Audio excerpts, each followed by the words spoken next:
Asociación Nacional de Abogados de Empresa, Colegio de Abogados, por conducto de su Comité de Derecho Energético. Bienvenidos sean todos ustedes.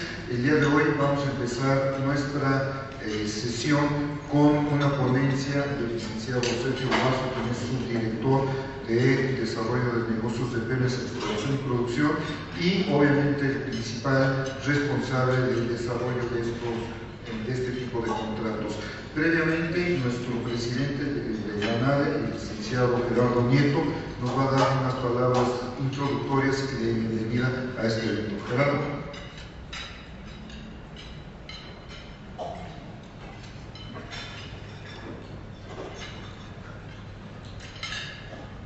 Muchas gracias, Eduardo. Pues muy buenos días. Ya hoy viernes, terminando la semana, el último jaloncito, así es que creo que se levantaron temprano para concluir bien esta semana. Quiero comentarles antes de dar la, digamos, bienvenida ya formal a este evento, que los próximos eventos académicos de ANADE, el 29 de marzo tenemos un evento denominado Class Actions and Impact Litigation. Vamos a tener a Jennifer Lloyd como expositora. Recordarles también que ya ha sido lanzada la difusión oficial de nuestra convención 2012, que en esta ocasión va a tener lugar en la ciudad de Puebla en noviembre del 16 al 19. Quienes tuvimos la oportunidad de experimentar lo que es una convención nacional de ANADE en Ensenada, Baja California, en el pasado mes de octubre, pues sabemos que es una experiencia maravillosa, académica, cultural y social, por lo que los exhorto a que asistan a este evento. También comentarles que ANADE no solo es eventos académicos de gran calidad como este, también son eventos culturales.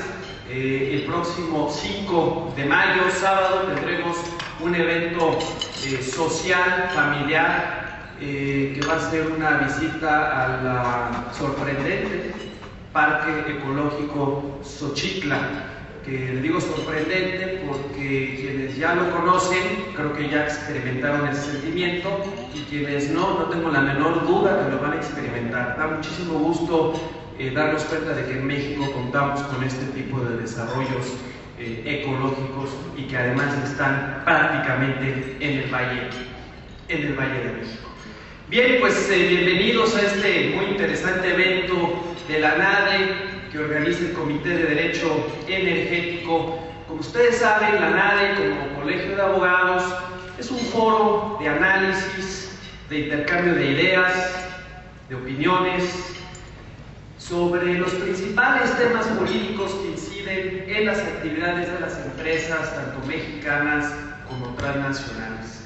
En este contexto, entonces, el Comité de Derecho Energético, comandado por Eduardo Núñez, nuevamente organiza un foro sumamente interesante de análisis y de discusión sobre uno de los temas más relevantes para la industria petrolera nacional: los contratos integrales de exploración y producción para la región norte de México.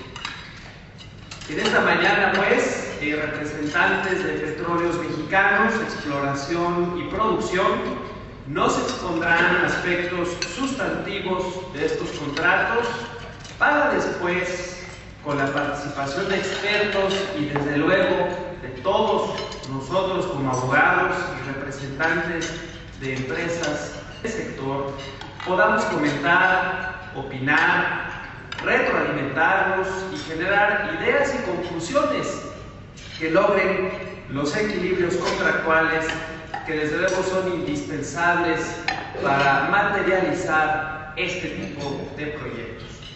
Los temas, aspectos relevantes de los contratos, responsabilidades y solución de controversias se desarrollarán entonces con una breve presentación de cada uno de los ponentes, para después abrir la mesa al análisis y a la retroalimentación de todos ustedes. Felicito a Eduardo Núñez, a Carlos Morán, al Comité de Derecho Energético por la organización de este extraordinario evento, y una vez más sean todos bienvenidos y esperemos que cuando salgan de aquí se lleven conocimiento y experiencias adicionales muy útiles para su ejercicio profesional. Muchas gracias y muy buenos días.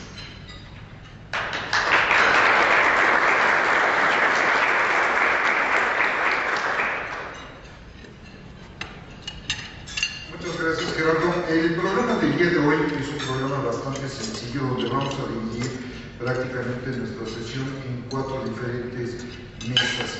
La primera de ellas, a cargo del licenciado Sergio Guaso, va a consistir en una presentación general de precisamente de los contratos para la región norte, donde vamos a tener la oportunidad de tener una sesión de preguntas y respuestas de unos 30 minutos para que verdaderamente exista una retroalimentación respecto de este tema.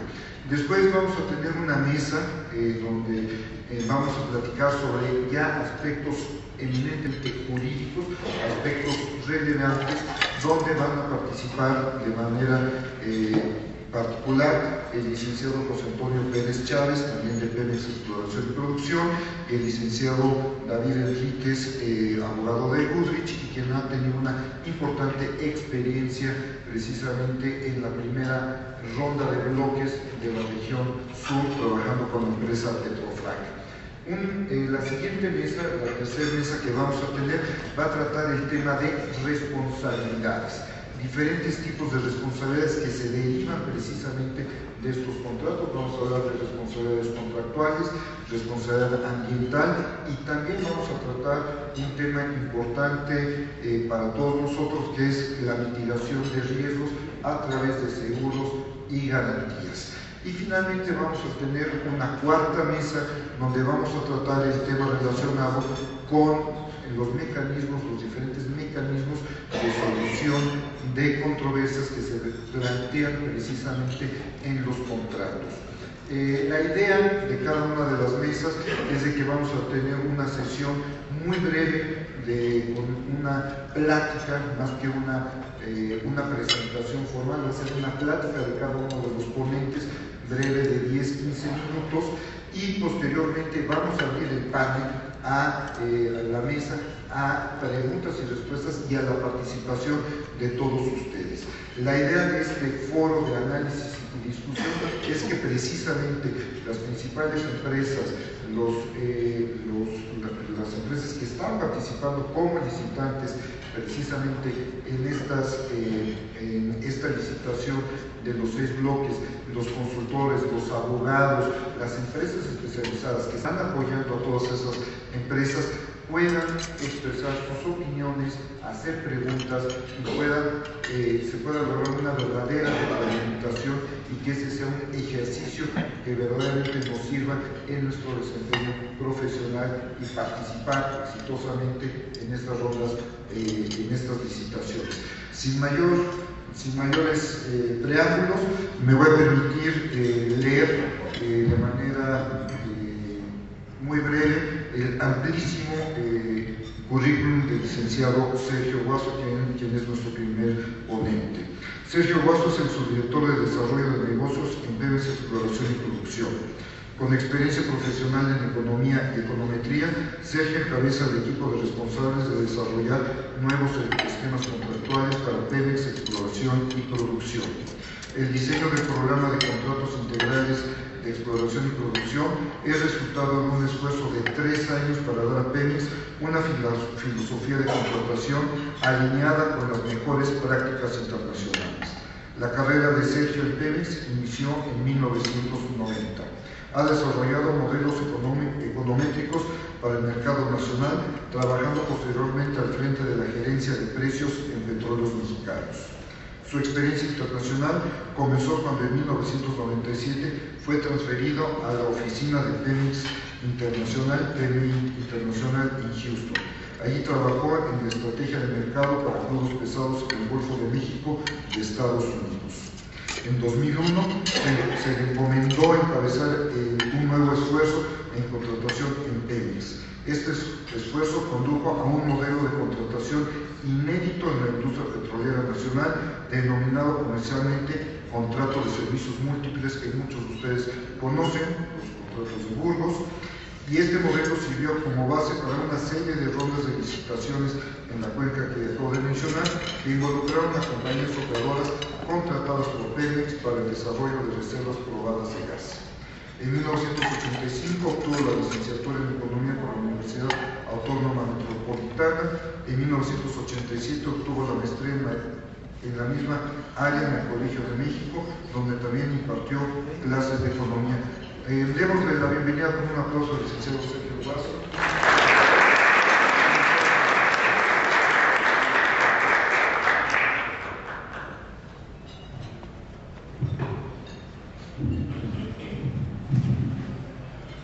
Muchas gracias, muchas gracias por la amable invitación que me hicieron, y para mí es un gusto estar aquí con ustedes. Estimados amigos, compañeros, aquí lo que tengo es una presentación, digo, no pretende abordar los aspectos profundos de detalle, sino más bien tener un panorama general, una visión más o menos amplia de lo que es esta iniciativa de Pemex, de los llamados contratos integrales de exploración y producción. En esta presentación, según el formato, bueno, voy a exponer esta parte, y al final de ella tendríamos una ronda de preguntas, de intercambio de opiniones, preguntas-respuestas, ¿no? Entonces, me ayuda. En la siguiente lámina, bueno, la presentación contiene esos puntos que se muestran en la lámina, tratando, insisto, no de abordar los detalles, pero con gusto, en la medida que podamos profundizar en los aspectos que resulten de interés, podemos profundizar. Creo que es importante, la siguiente lámina, empezar con la descripción tratar de escribir cuál es la estrategia que tiene Petróleos Mexicanos con estos contratos, ¿no? Como ustedes saben, la ley de Petróleos Mexicanos, aprobada en 2008, y después los reglamentos y la normatividad asociada a la contratación, culmina con este tipo de contratos y todos los demás que opera Pemex. Pemex, en particular Exploración y Producción, tiene un presupuesto anual este año aproximadamente de $17,000 millones. $7,000 millones que ejerce mediante contratos de servicios, de suministros, etcétera, convencionales o transaccionales. Este tipo de contratos que llamamos contratos integrales, que se diseñan y se operan y se implementan dentro del mismo marco legal, Ley de Petróleos Mexicanos, su reglamento y las disposiciones administrativas de contratación, tiene una serie de características, digamos, que los distinguen de los transaccionales, ¿no? Entonces, simplemente quiero abordar el tema para tratar de explicar que estos contratos son un vehículo que vienen a complementar la capacidad de ejecución de Pemex, ¿no? De Petróleos Mexicanos o Pemex Exploración y Producción. Entonces, estos contratos, su principal objetivo es complementar, incrementar esta capacidad de ejecución, atrayendo capacidades adicionales de tecnología, de capacidad operacional, de administración de proyectos, de financiamiento, etc. Por ello, el alcance de estos contratos van, digamos, desde la exploración, en algunos casos, ¿no?, hasta el abandono del campo, ¿no? Abarcan el ciclo completo, el ciclo completo de la exploración y producción dentro de un campo petrolero. Este tipo de contratos, en consecuencia, por sus características, están orientadas a un perfil de empresas, dado que abarcan el ciclo completo, son empresas que precisamente tienen esa especialidad y son básicamente operadoras de petróleo y gas o empresas de servicios que operan campos de gas, de petróleo. El tamaño y las características de las empresas o las complejidades de cada una de las empresas pues obedecerán también a las características de los proyectos. No todos los proyectos son iguales. Hay proyectos, digamos, complejos, como podemos pensar en aguas profundas, como hay proyectos menos complejos, pero que requieren también muchísima atención y mucho trabajo, como son pues, la reactivación de campos maduros. Entonces, a cada tipo de proyecto le corresponderá diferente perfil de empresa para atacar, abordar los diferentes retos que tienen estos proyectos, ¿no? En esta medida, en Pemex se diseñó un calendario, un programa de diversas rondas de licitación. Ya iniciamos la primera ronda el año pasado con la región sur, 3 contratos. Ahorita vamos a describir brevemente qué concluye esta primera ronda. Posteriormente lanzamos la segunda ronda a principios de este año, con objeto de adjudicar a mediados de este año los primeros, los contratos de la segunda ronda, que son 6. En este mismo año planeamos anunciar la ronda 3 con Chicontepec e ir preparando aguas profundas. En la siguiente lámina vemos algunos elementos que, digamos, explican la racionalidad atrás de por qué seleccionar Campos Maduros, Chicontepec y aguas profundas en particular, ¿no? Simplemente un par de indicadores muy generales, digo, así como esos, la decisión de ir por aguas profundas a través de vehículos, o Chicontepec o Campos Maduros, como decía en la primera lámina, es la necesidad de complementar esta capacidad de ejecución en Pemex mediante empresas con esas competencias técnicas, operativas y financieras. Aquí vemos en la lámina de la derecha superior una gráfica que muestra la relación reservas-producción. Y digo, simplemente es un indicador en donde al ritmo de producción actual, en algunos casos, como el caso de Chicontepec, veríamos que se requerirían cerca de 1000 años, o sea, esa sería la ocasión, al ritmo de producción actual, extraer la totalidad de la reserva, ¿no? Situación que definitivamente no es óptima, por lo tanto la respuesta es evidente, se requiere atraer capacidad adicional para acelerar el ritmo de extracción para el canal de Chicontepec. Y más hacia la derecha, en la última columna que no tiene barra, hablamos de un activo, un área que es de aguas profundas. Bueno, ahí ni siquiera ha iniciado la producción, consecuentemente, pues igual, aquí el tema es atraer esas capacidades adicionales para acelerar la exploración y la producción en esas áreas, ¿no? México, bueno, el país cuenta con recursos muy importantes de reservas probadas y probables y posibles, pero también enorme potencial de recursos prospectivos, pero todo ello requiere de inversión, de capacidad adicional, y el tema es, con las capacidades actuales que tiene Pemex, no es suficiente para acelerar y aprovechar esos recursos en beneficio del país. Por ello es que se busca, a través de estos esquemas, incrementar o buscar maximizar el valor para el beneficio de México. En la siguiente lámina vemos el calendario. Este calendario es un calendario preliminar. Es un calendario preliminar, gracias, que nos sirve de guía para este año, el programa de trabajo de este año.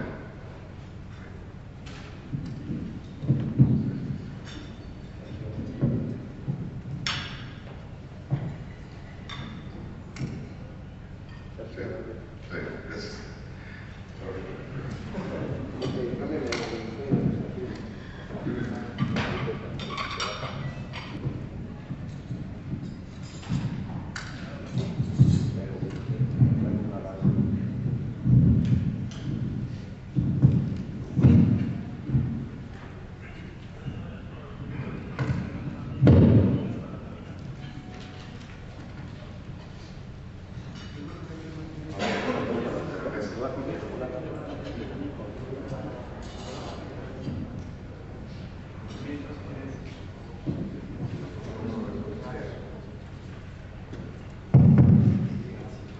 Gracias. Decía, el calendario que tenemos aquí para este año, el programa de trabajo, como ustedes saben, a principios de este año publicamos la convocatoria de la segunda ronda de Campos Maduros de la región norte. Bajo este calendario de licitación vemos en la primera barra, el 19 de julio es la fecha programada para adjudicar los 6 contratos de esta ronda de licitación, la segunda. Así está publicado, así están las bases, y ese es el programa que tenemos hoy para esta licitación. En este trimestre, en este segundo trimestre, estamos haciendo los trabajos para buscar la aprobación necesarias para la ronda 3 de Chicontepec. Para quienes no necesariamente están muy familiarizados con el proceso de aprobaciones de contratos en Pemex, bajo la ley de Pemex, su reglamento y demás normatividad. Este tipo de contratos, por sus características, requiere la aprobación de 4 instancias de Pemex, ¿no? Son los 2 comités de contratación, el Comité de Adquisiciones, Arrendamientos, Obras y Servicios de PEP, el mismo comité de Pemex, aprobación del Consejo de Administración de PEP y la aprobación, y finalmente la aprobación del Consejo de Administración de Pemex, ¿no? Son 4 instancias con diferentes miembros, son los consejeros quienes revisan y finalmente aprueban estos contratos, por lo cual en experiencias previas nos ha tomado algunos meses, y aquí prevemos que puede tomarnos unos cuatro meses ese proceso, ¿no? Es un proceso necesario, digo, hay que atravesarlo, toma tiempo, sí, pero creo que también es muy importante porque le da, digamos, el soporte institucional y la solidez a este tipo de contratos para que se mantenga. Después de las aprobaciones, en el caso de Chicotepec, esperamos anunciar, ya una vez obtenidas las aprobaciones, la licitación hacia el mes de junio-julio de este año, con objeto de buscar su adjudicación a finales de este año. El programa de aguas profundas, bueno, correrá en paralelo en su diseño y búsqueda de aprobaciones, con la intención de tener listo el proyecto aprobado, esperamos a finales de este año también. Y el mismo programa de licitaciones, inicialmente hemos ubicado un programa de 8 rondas en principio, 2 que ya ustedes saben, una que ya concluyó, una que está corriendo, 2 que están en programa, 2 más que están en programa, y 4 más que ocurrirán de 2013 en adelante, ¿no?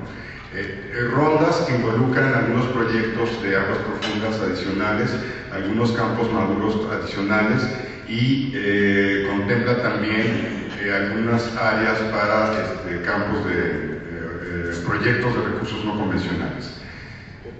En función al portafolio de proyectos que se vayan determinando en el tiempo, es que se estarían armando ese programa de licitaciones. Insisto, al principio tenemos ubicadas unas 8 rondas. Adelante, por favor. El resultado de la primera ronda, brevemente, tenemos, como ustedes saben, la mayoría de ustedes saben, en el año pasado se adjudicaron 3 contratos conforme al programa de la licitación, el 19 de agosto, si no me recuerdo, 3 contratos en donde la primera ronda la consideramos que se obtuvieron resultados, o fue una ronda muy exitosa, en función a diversos indicadores. Uno, el número de participantes que estuvieron involucrados, fueron 27 empresas, me parece que es un número muy importante para 3 contratos, y además son empresas muy importantes. Se vendieron 53 bases de licitación, entre todas ellas. Recibimos 15 ofertas finalmente, después de todo el proceso. Conforme a las reglas de la licitación de la primera ronda, se estableció una tarifa mínima, un precio mínimo de $5 por barril, y el resultado de estas fue que en 2 de ellas se obtuvo justamente la tarifa más baja posible conforme a esas reglas de licitación, $5.01 por barril, y en el caso de Santuario se obtuvo adicionalmente una oferta de inversión adicional de más del 100%. Finalmente, pues las cuentas son muy favorables para Pemex. Son 3 contratos adjudicados a empresas muy sólidas, Petrofac y Schlumberger, a precios muy competitivos, muy por debajo de lo que se había estimado originalmente. Y en la siguiente lámina vemos los primeros resultados de estos 3 contratos. Conforme a las propias bases de licitación y a las obligaciones pactadas en los contratos, hay un programa de inversión comprometido para los primeros años.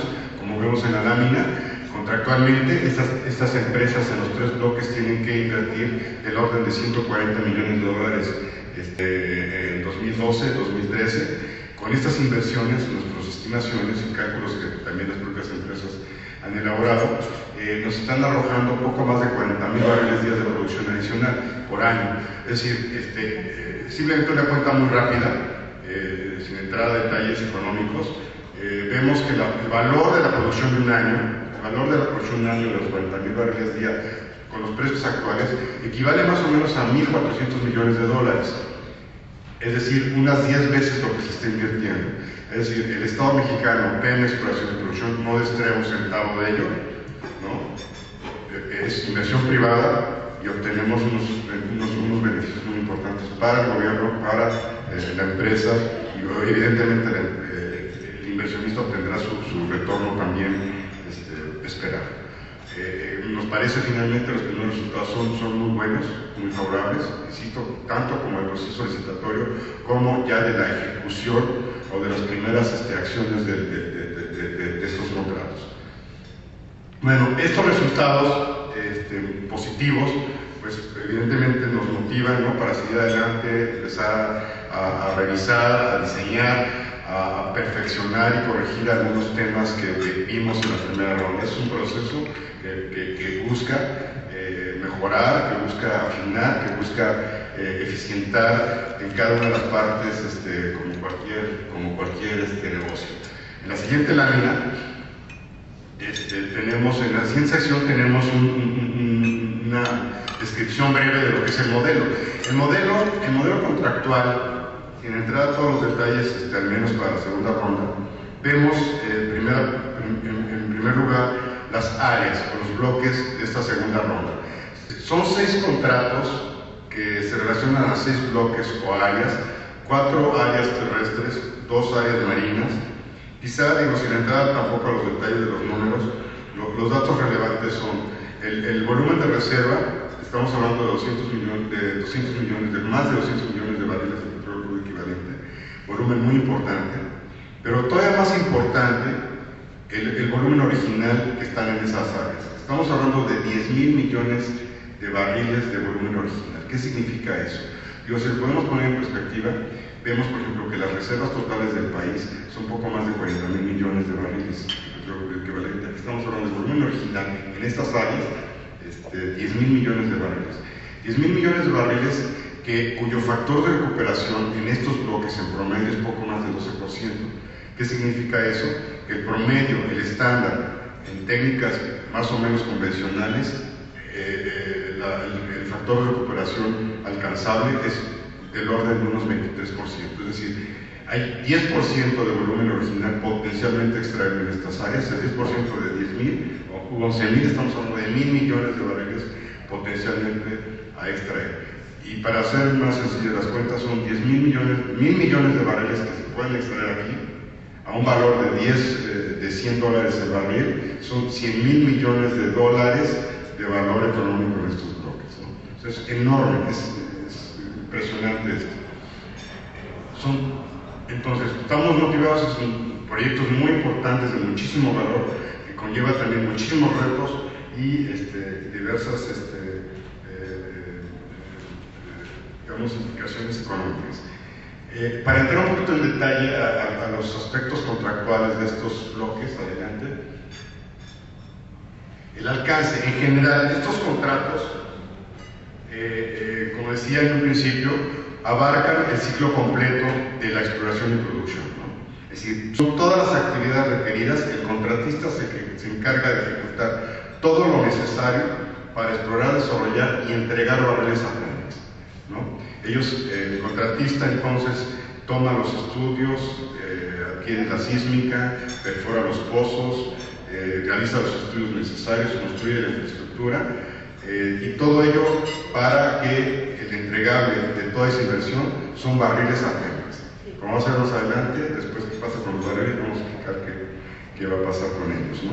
En consecuencia, bueno, el contratista tiene la obligación contractual de invertir,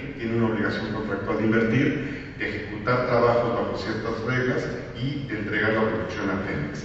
Se establece una obligación mínima de trabajo determinada en dinero, en monto de inversión para cada periodo, para cada año. Esta inversión, dado que no hay un programa de trabajo ex ante específico, o sea, a diferencia de un contrato de obra o un contrato de servicio convencional, aquí no hay una lista de tareas o un catálogo de actividades ex ante. Lo que hay es una obligación en monto por año, donde el contratista presenta un programa a Pemex bajo ciertas reglas. El contratista, una vez que presenta el programa Pemex y Pemex lo aprueba, ejecuta ese programa. Ese programa tiene que cumplir, entre otros requisitos, el que contemple o cubra la inversión mínima de ese año. La regla del contrato dice, es el concepto internacionalmente conocido como work or pay, ¿no? Está la obligación de trabajo, pero también tenemos una garantía del 100% de esa inversión. En algún momento, si no se ejecuta esa obligación de trabajo, la garantía se ejecuta en la parte no ejecutada. El pago, la fórmula de remuneración, aunque compleja, finalmente se traduce a que entrega de barriles implica la obligación de pago de Pemex. Esa es la transacción comercial atrás de este contrato. Entrega barriles a la empresa y Pemex consecuentemente paga por el servicio de entrega de barriles. El contratista, como decía, pues es quien elabora el plan de desarrollo, elabora los presupuestos, elabora los programas anuales de trabajo. El rol de Pemex básicamente es de revisión de estos programas y de seguimiento en el cumplimiento de estos programas. El contratista, bajo las reglas del contrato, debe ejecutar dichos trabajos en cumplimiento con las reglas de seguridad del medio ambiente y en función, cumpliendo con las experiencias y las prácticas prudentes de la industria petrolera. Es decir, el contrato no establece especificaciones de tecnología, productos, marcas, ni nada por el estilo. Insisto, es inversión propia, privada, ejecuta trabajos y entrega barriles. Siguiente, por favor. El contrato, a diferencia de otros contratos que tenemos en Pemex, estos contratos, aunque es muy trillado el concepto, el objetivo es maximizar valor. Maximizar valor no asegurando necesariamente la adquisición de algo al menor precio, como ocurre en la mayoría de los contratos. O sea, aquí no estamos comprando bienes, commodities o refacciones o cualquier cosa por el estilo. Aquí lo que estamos buscando es precisamente que el contrato se traduzca en que tenga como resultado la maximización del valor del proyecto, como maximizando la producción al menor precio o al menor costo posible, ¿no? Ese es el objeto del contrato. Entonces, todos los mecanismos que están alrededor de este contrato, todos, cada uno de ellos, buscan ese objetivo. Cualquier principio que está en el contrato persigue ese objetivo, maximizar producción al menor costo posible. Ese es el principio fundamental y por ello cualquier elemento que veamos en el contrato obedece a ese principio. Dentro de los principales términos que tenemos en este contrato, y son algunos los más relevantes, es la tarifa por barril. El concepto de la tarifa por barril es fundamental en estos contratos, ¿no? Es el elemento de remuneración básico que busca alinear los intereses entre Pemex y el contratista. Por el propio concepto, la propia fórmula de remuneración, evidentemente, a mayor producción, el contratista obtiene mayores ingresos y Pemex obtiene también los beneficios de la producción. O sea, es un elemento fundamental en que busca alinear intereses de ambas partes. El otro concepto también involucrado en estos contratos es el concepto de recuperación de costos. El concepto de recuperación de costos parcial, como vamos a ver más adelante, busca también alinear los intereses entre Pemex y el contratista a través de eficientar costos. El concepto de de recuperación parcial de costos, por un lado busca eliminar el incentivo a lo que tradicionalmente le llaman el incentivo al gold plate, de gastar ineficientemente. Por eso se establece una fórmula de remuneración parcial, de recuperación de costos parcial. Adicionalmente, en la fórmula de remuneración hay otro elemento muy importante, al menos para Pemex, que es límite de pago a través de una fórmula que llamamos flujo efectivo disponible. El concepto atrás de eso básicamente es descontar de los ingresos totales los impuestos que estamos obligados como Pemex a pagar por la producción de petróleo. Como ustedes saben, Pemex tiene la obligación de pagar derechos. La fórmula de flujo efectivo disponible simplemente es del ingreso bruto, se eliminan los impuestos y esa diferencia que queda es el remanente que disponemos en caja para pagar las obligaciones que deriva del contrato. Entonces ese límite nos permite asegurar que al término de cada año se obtenga siempre números negros, ¿no? Siempre vamos a obtener flujo de efectivo positivo, en el peor de los casos, cero. Y nunca negativo, que es un principio fundamental, insisto, es muy importante para nosotros porque eso da pie precisamente a la búsqueda de los objetivos de completar capacidades, no distrayendo recursos de otras partes. Entonces, por eso es muy importante ese principio del flujo de efectivo disponible. Otro elemento que está, una serie de conceptos que también están involucrados en esos contratos, es el área de trabajo predeterminada, es un área geográfica con coordenadas, en donde se le da el espacio de trabajo al contratista, son áreas muy grandes, como ya vimos en la lámina anterior. Se establecen plazos y periodos e inversiones en los propios contratos, como decía, obligaciones de trabajo. En este caso, en esta segunda ronda, se establece en función de la reserva 2P de cada año, ¿no? La reserva 2P es el indicador típico o por excelencia que nos va midiendo cuánta inversión requiere el campo. Entonces, en la medida que la reserva 2P suba o baja, en esa medida la obligación de trabajo se va ajustando. Bueno, la siguiente lámina es una forma muy gráfica, ¿no? de explicar lo que está a lo largo de las más de 400 páginas, me parece, del contrato, en donde están los anexos y las diversas cláusulas relacionadas con la remuneración. Vamos a encontrar anexos de contenido nacional, anexos de obligación de trabajo, anexos de producción base, anexos etcétera. Todos ellos son parámetros, criterios fijos, predeterminados, que el licitante, en función a la visión que tiene del proyecto, es decir, a lo que la información que se le proporciona por parte de Pemex de las áreas, de los bloques, evalúa el proyecto. Cada empresa tiene diferentes visiones del proyecto, y ese es el chiste. Cada quien evalúa, conforme a su tecnología, conforme a su experiencia, el proyecto y determina qué potencial tiene o qué oportunidad tiene ese proyecto. Dadas esas reglas, dados esos parámetros, lo modela, y todo ese modelo se cierra con una variable que es la tarifa por barril. Y normalmente lo que se hace es que se juega o se va a determinar esa tarifa por barril, y esa tarifa por barril que cumpla con la expectativa del resultado del negocio de la empresa licitante es la que en su caso estaría presentando en las ofertas. En la siguiente lámina tenemos una comparación un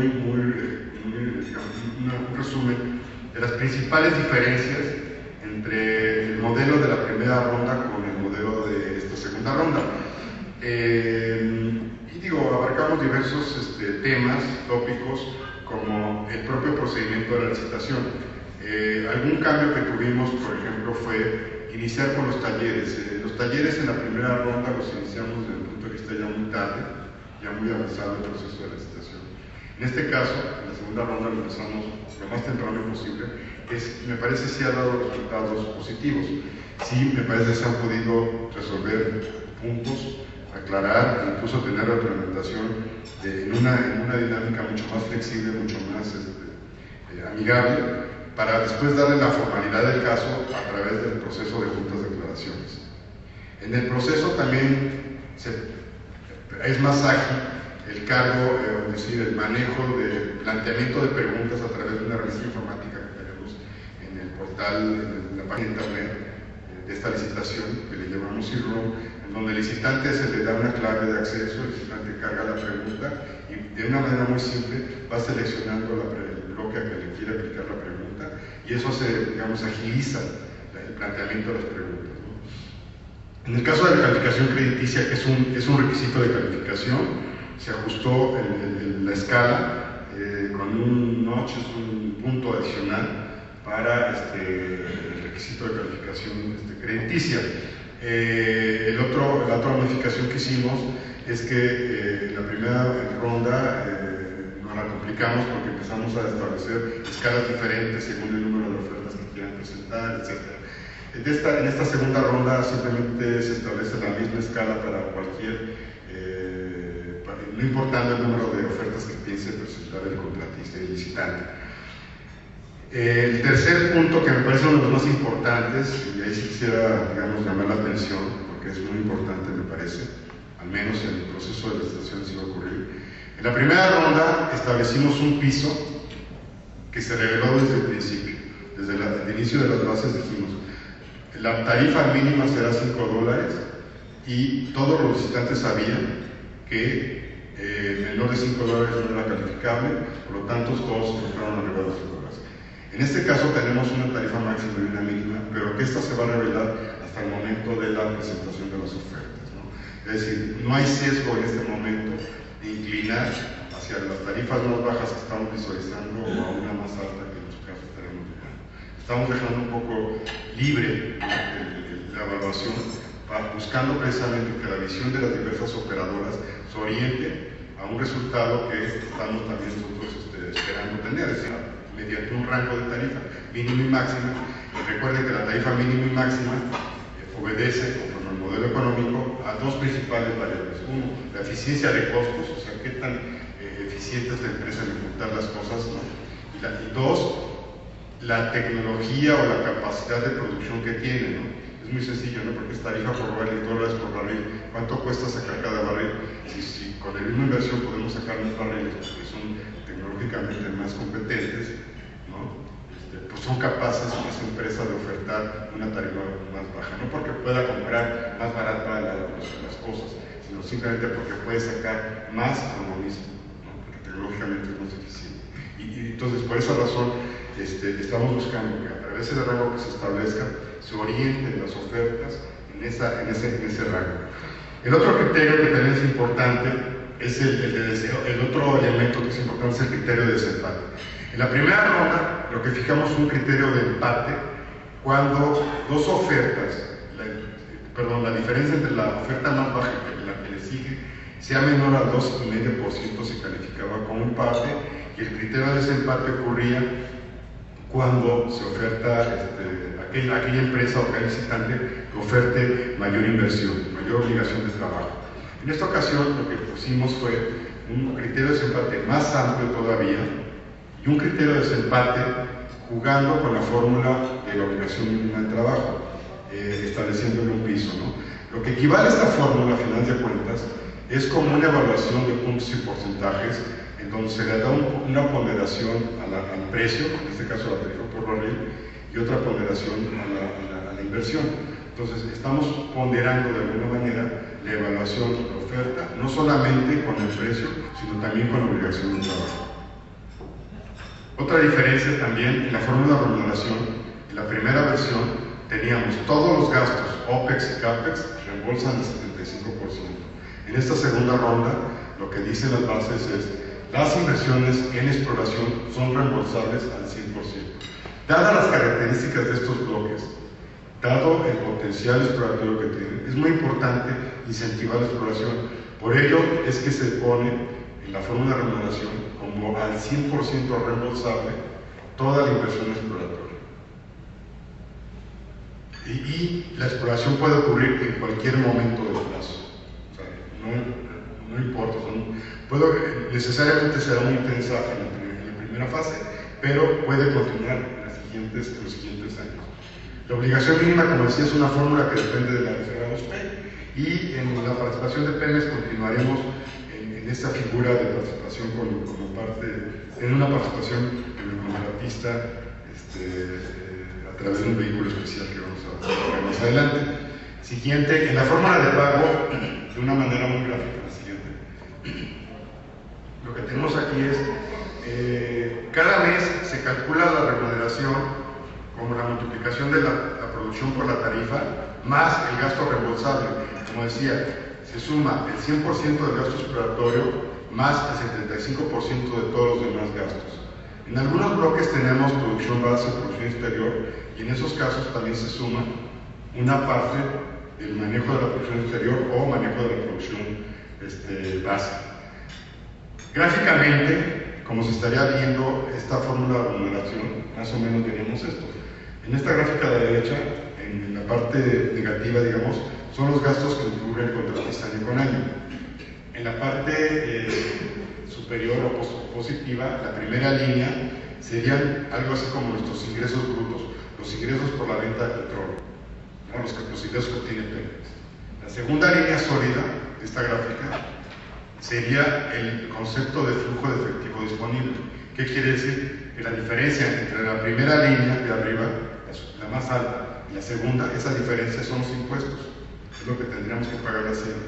Por lo tanto, lo que queda después de esta segunda línea es el ingreso disponible. Y conforme a la fórmula de remuneración, en esta línea punteada es el pago al contratista conforme a la fórmula. ¿Qué es el resultado esperado?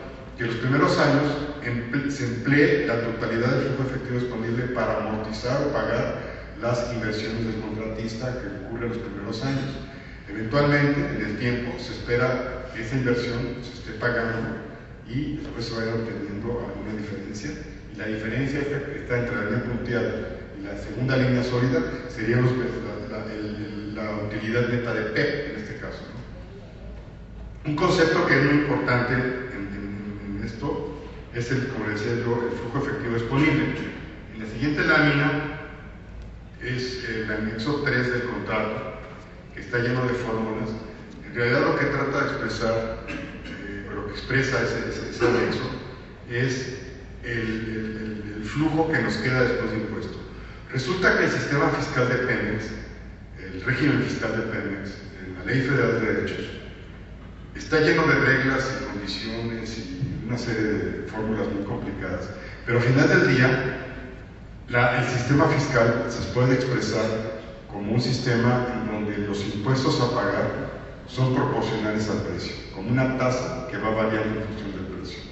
Entonces, en este ejemplo, ya es un ejemplo real, tenemos dos sistemas fiscales, dos cargas fiscales, dos tasas de impuestos, uno que se llama régimen general y un régimen especial. En el régimen general, en el ejemplo de los $100 por barril, en el eje horizontal, en la gráfica de la derecha, ocurriría que tendríamos que pagar $70 por barril de derechos, ¿no?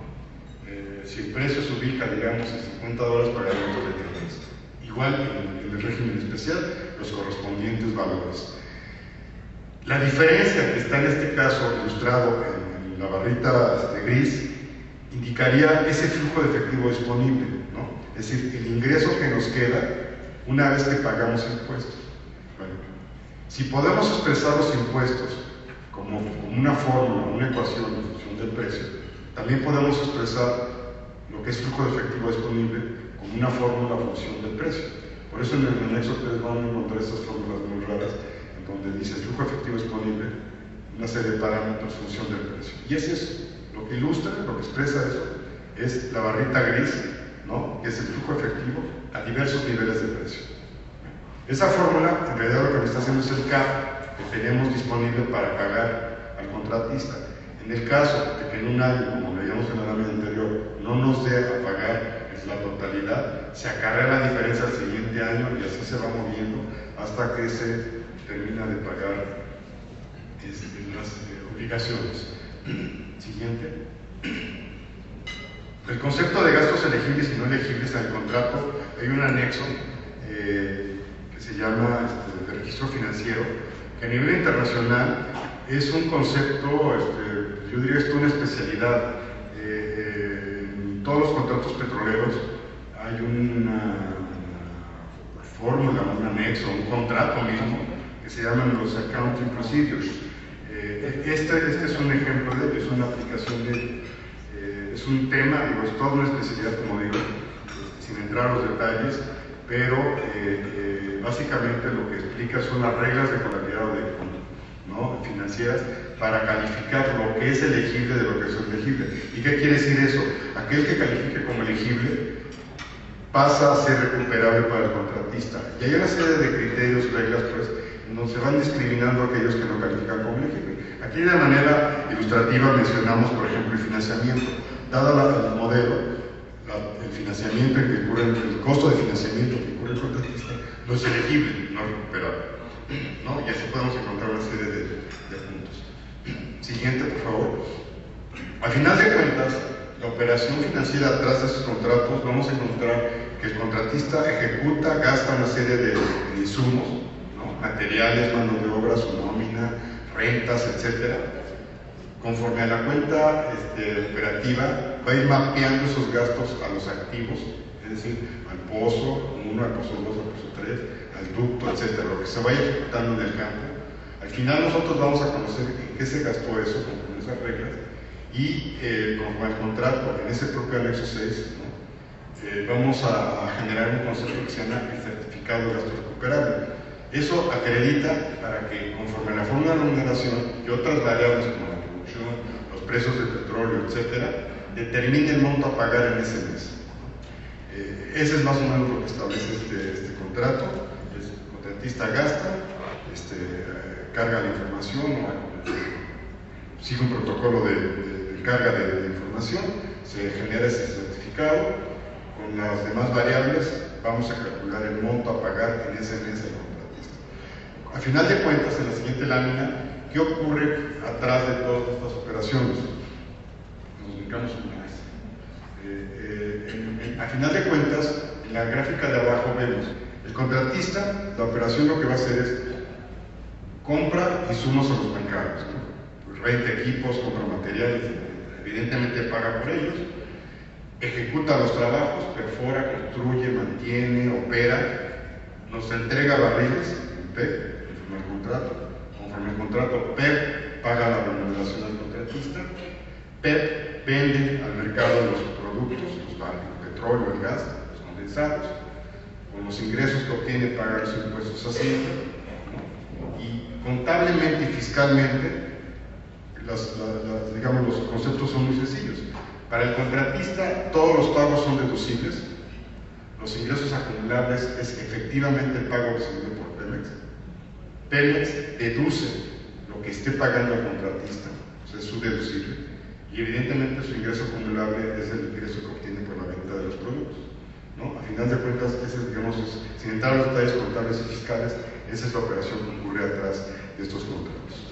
Finalmente, en el contrato tenemos la participación de Pemex, adelante. Y para no entrar en los detalles tampoco de lo que dice o las obligaciones y derechos atrás de este acuerdo, me centraría nada más en distinguir la diferencia, porque también ha ocurrido o se han presentado algunas controversias, algunas discusiones respecto al rol de Pemex como operativo y como socio. Sí, es la misma empresa, pero son dos entidades separadas e independientes. PEP es el organismo subsidiario que contrata, es la entidad contratante, es la que tiene a cargo el contrato. Y para ello, para ejecutar el contrato, hay reglas de gobierno a través de un grupo directivo y grupos de trabajo que va a asegurar el cumplimiento del contrato. Ese es el tercer lado, y eso está escrito en el contrato. El otro es el Pemex socio del contratista, y es a través de un vehículo de participaciones de propósitos específicos, ¿no? Que pertenece a la familia PMI, etcétera. O sea, es otra entidad con otro rol y tiene también sus obligaciones muy claras, sus derechos también establecidos en los contratos. Son dos empresas o dos personas diferentes a final de cuentas y buscamos precisamente que no ocurra ese conflicto. En la siguiente sección, claro que es uno de los temas, sin entrar a los derechos, digamos, a los, ¿cómo se dice?, a los temas específicos, porque entiendo que hay un panel sobre la materia. Rápidamente, en este contrato, el contratista se encarga de elaborar el plan de desarrollo de Pemex, se lo presenta, lo aprueba, el contratista ejecuta, da los resultados, Pemex evalúa y todo ello alrededor de un plan de desarrollo. Es decir, no hay un ex ante, un catálogo o un programa específico, sino esto va ocurriendo conforme se vayan dando resultados. Adelante. El grupo de gobierno, conforme el contrato decía, está el grupo directivo, que es la entidad o el ente máximo detrás del contrato, que es el que gobierna este contrato, dos representantes de Pemex, dos del contratista y diversos grupos técnicos. Al menos hay tres explícitos en el contrato que tienen que ocurrir, que es el grupo de registro financiero, el grupo de subcontratación, el grupo de actividades con el sindicato y cualquier otro grupo que se requiere durante la ejecución del contrato. Adelante. La primera instancia es el grupo que gobierna el contrato y esperamos ahí se resuelvan la gran mayoría de las diferencias que pudieran ocurrir durante la vida del contrato. No obstante, siempre está la opción, siempre están las cláusulas de la salida o la opción de irse con el acuerdo con un experto independiente y la cláusula de arbitraje conforme a ciertas reglas que ahí se mencionan.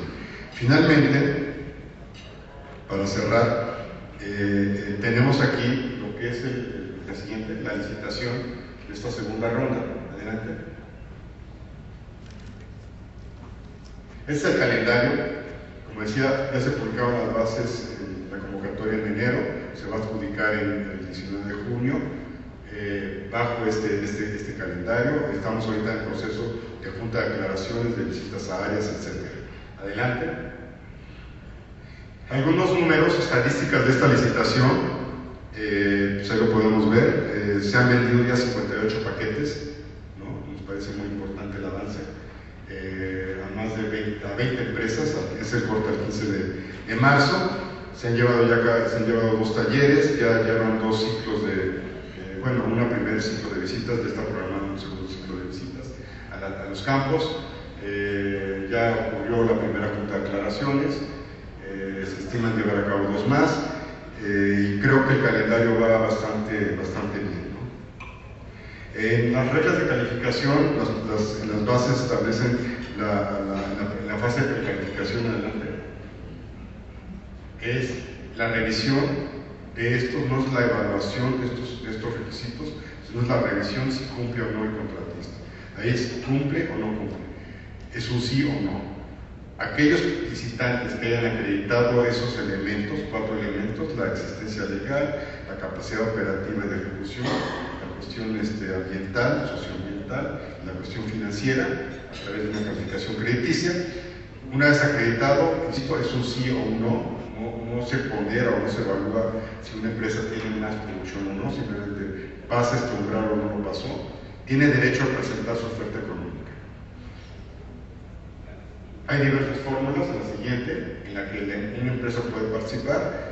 Sin entrar a los detalles porque no me comí el tiempo, es muy simple. Si una empresa compra la base, puede participar individualmente, presentar su propuesta individualmente, o bien acreditar a través de unas filiales y presentar oferta a esta licitante, o bien consorciarse con alguna otra, acreditar con ella misma, filial o filiales de su socio, pero sí debe presentar oferta en conjunto.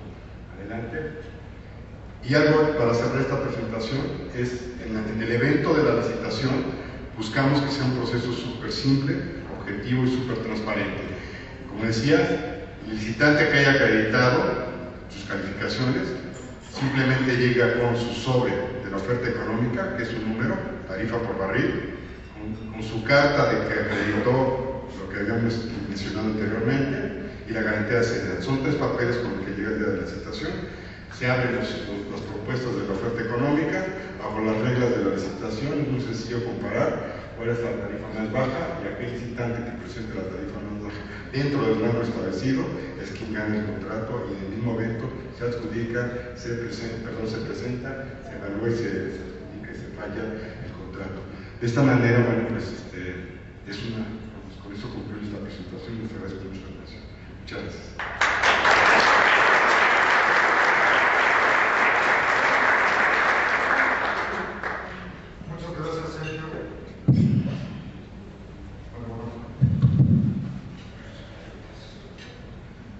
Bueno, muchísimas gracias, Sergio. Una extraordinaria presentación de todo lo que implica precisamente estos nuevos contratos para la región norte, muy clara, muy precisa, y sobre todo distinguiendo aquellas diferencias que tenemos en relación con los campos maduros de región sur.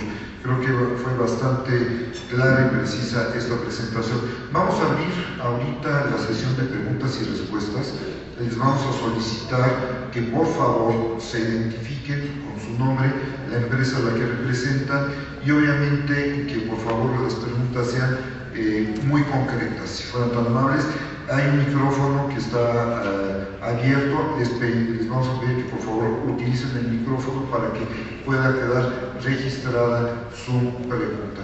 Entonces, el espacio es de ustedes. precisamente creamos este foro para sus preguntas y con muchísimo gusto, el licenciado Guaso está en la mejor disposición de contestar las preguntas que puedan tener, por favor.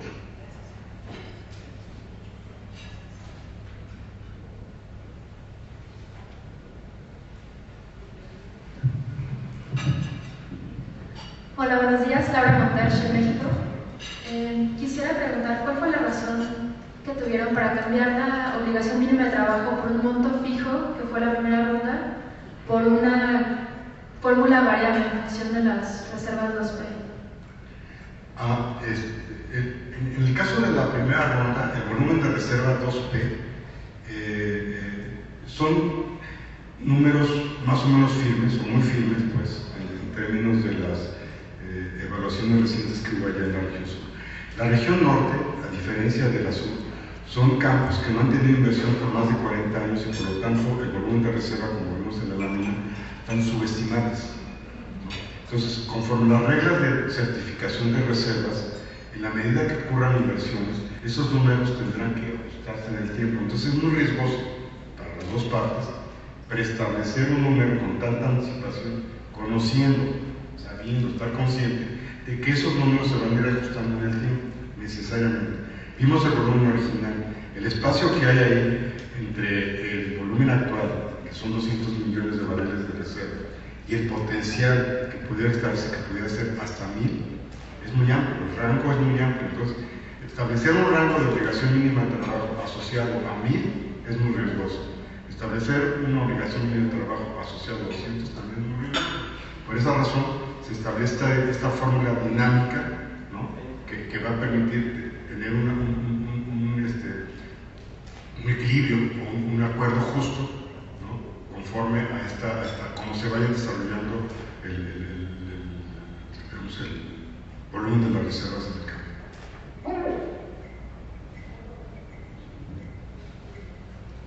Sí, buenos días, licenciado.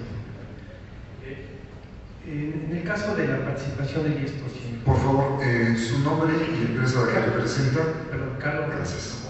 GSM.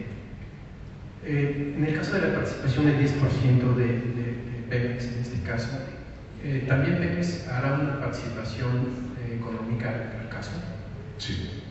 Sí, dentro de las reglas, el convenio o el formato 4 que está en las bases, sí establece que Pemex participa, tiene un interés real, un interés económico real, con la misma obligación de invertir con su 10%. Ese evento incluso ya ocurrió, en el caso de los problemas, sin mayor problema.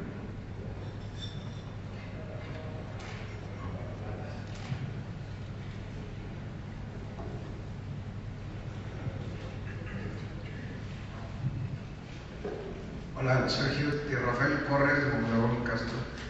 Regresándonos a lo de los gastos elegibles y no elegibles, te quería preguntar, una vez que ya presenta el contratista todos sus gastos que nos comentabas, ¿Pemex determina cuáles le paga, cuáles no? ¿O cómo funciona esa parte del pago? Sí, en el proceso, digamos, no es espontáneo en donde el contratista llega con una serie de facturas y decir, págame, ¿no?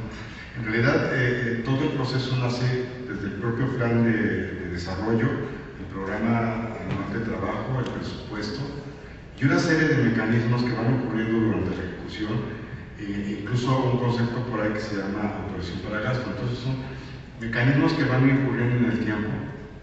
El contratista va presentando la evidencia del trabajo físico, del gasto y su registro. Todo eso está planteado en el famoso anexo 6, ¿no? En donde se establecen esas reglas, donde cómo va registrando y demás. Y Pemex simplemente va a verificar, la regla básica es que no rebase el presupuesto autorizado y arranque. En caso de que se requiera algún ajuste al presupuesto, hay un protocolo para realizar, ¿no? Y en su caso hacer los ajustes necesarios. Sí está sujeto al proceso a auditoría, por ejemplo. En caso de duda, en caso de alguna diferencia fuerte, la revisión de detalle sí ocurriría en esas situaciones. Pero no implica que papel o factura tras factura se vaya revisando una a una, ¿no? para desechar discrecionalmente o bajo ningún criterio, pues, esos gastos. ¿No? Se siguen las reglas y tendrá que ocurrir al final de cuentas que ese monto se suma a la fórmula de remuneración, se calcula el pago y se realiza.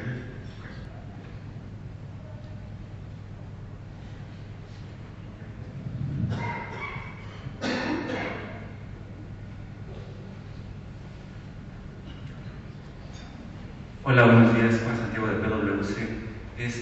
Una pregunta con las inversiones que realiza el contratista. ¿Estas inversiones el contratista las puede reconocer como propias en el desarrollo del trabajo? ¿O qué tratamiento les tiene que dar? ¿Al final van a pasar a ser propiedad de Pemex? Es muy interesante la pregunta, sí. En el caso de las inversiones que realiza el contratista, aplicaría el boletín A2, ¿no?, de las normas de información financiera, en donde el contratista registra contablemente el valor de las inversiones, fiscalmente deduce los gastos, pero legalmente el propietario es Pemex. Respuesta complicada, pero así es la cosa.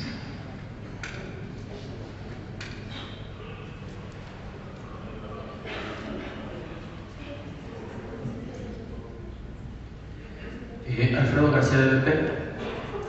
Si bien es atractivo ver el componente exploratorio del contrato y abarca toda la vía del contrato como el exploratorio, ¿existe alguna forma de poder pedir una ampliación en el tiempo del contrato, debido a que si se continúa haciendo exploración con la idea de certificarla, de cambiar la reserva de 2P a 1P, habrá que tener un tiempo suficiente para poder producirla? Entonces, ¿existe alguna forma de poder pedir ampliación del contrato? Sí, el contrato dice que el contrato se termina cuando se llega al límite económico. Se ocurre antes de los 30 años, ahí se termina, se ocurre desde los 30 años, ya se termina.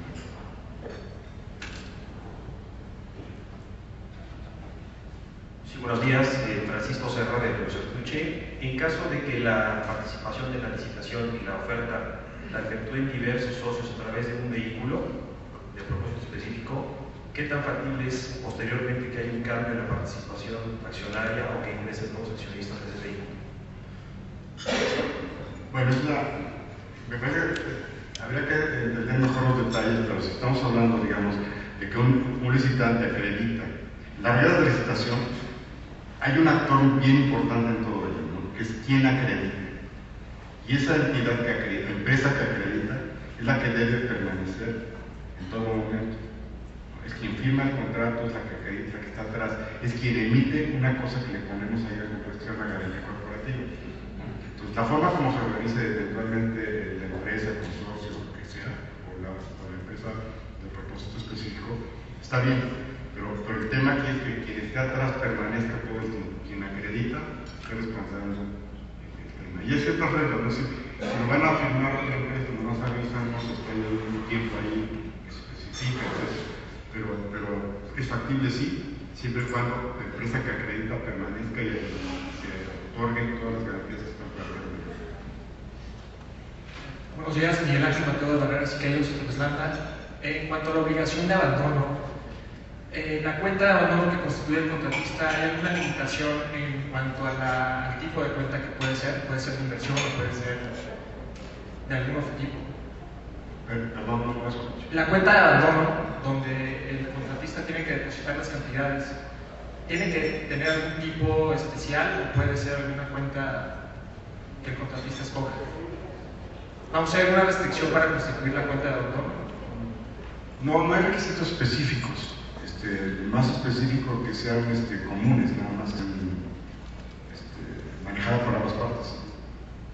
Es lo único.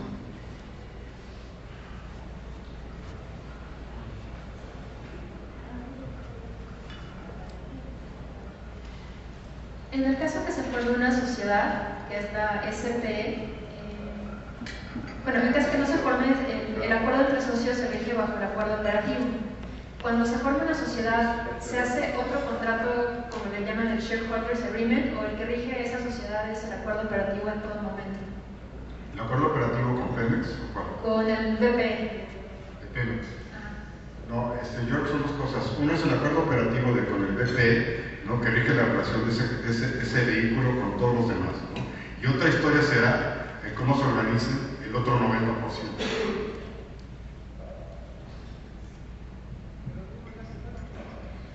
Muchas gracias. Todavía tenemos una última pregunta y comentario de David Enríquez. Muchas gracias, Eduardo. Bueno, nada más para agradecer, como siempre, las presentaciones de Sergio son excelentes y nos dejan pensando como una semana todo lo que tenemos que hacer. Y por mi parte, me gustaría felicitar al equipo de Sergio en la experiencia en la ronda 1. La verdad es que fue como estar en otro mundo en Pemex, ¿no? O sea, creo que el nivel de rigor, de buena estructura, de transparencia, etcétera, arrojó los buenos números en cuanto al número de participantes, el número de propuestas, etcétera. Y tal vez una solicitud en general, y creo que no será solamente la mía seguramente, es que para nosotros como abogados el tema de las contradeclaraciones pues es fundamental, ¿no? Y en ocasiones vemos que ahora hay un vehículo, digamos un soporte digital en donde el destinatario de las preguntas ya, digamos, es directo al área que le corresponde. Para nosotros, y creo que aquí han habido varias preguntas seguramente de colegas que están viendo cómo estructuran sus consorcios, etcétera, y es natural, todos tenemos las mismas dudas o dudas parecidas y finalmente estamos en un proceso de competencia. Entonces ahí un poco la solicitud es que el nivel de rigor en las contestaciones de las preguntas que formulan en el contexto de puntos de aclaraciones tenga pues, el nivel que todos esperamos. Lo que nos ha ocurrido, creo que les ha ocurrido a muchos de mis compañeros, no necesariamente de las preguntas que vayan, digamos, hacia las áreas de esto, hacia tu área, es que son absolutamente escuetas, ¿no? O sea, hago una pregunta sobre la base 2, remítese a la base 2, ¿no? Y nos parece que va un poco en demérito al excelente ejercicio que han hecho tanto ustedes en tu unidad como la propia, en su caso, la región sur y ahora la región norte. Es un poco la solicitud es que las respuestas, digamos, que sean realmente respuestas. Muchas gracias. Pues agradecer, Sergio, muchas gracias nuevamente. Estamos recordando hace unos minutos que la primera conferencia que tuvimos con el licenciado Sergio Guaso en ANADE fue hace 9 años, exactamente, cuando empezamos a discutir o tratar los temas de los contratos de servicios múltiples de Burgos. Entonces, prácticamente desde hace 10 años, año con año, un año sí, un año no, hemos tenido la presencia de Petróleos Mexicanos en la asociación, y la asociación se ha convertido en un verdadero foro de discusión precisamente de estos temas de altísimo interés para toda la industria petrolera, no nada más nacional, sino internacional. Nada más nos basta entregar un reconocimiento al licenciado Sergio Guaso por parte de la Asociación Nacional de Abogados de Empresa. A través de este reconocimiento se está haciendo un donativo por parte de ANADE, gracias a la participación de todos ustedes, a un Instituto Juan Pablo II de Educación Integral, como un reconocimiento y agradecimiento a nuestros ponentes. Muchas gracias, Sergio. Gracias.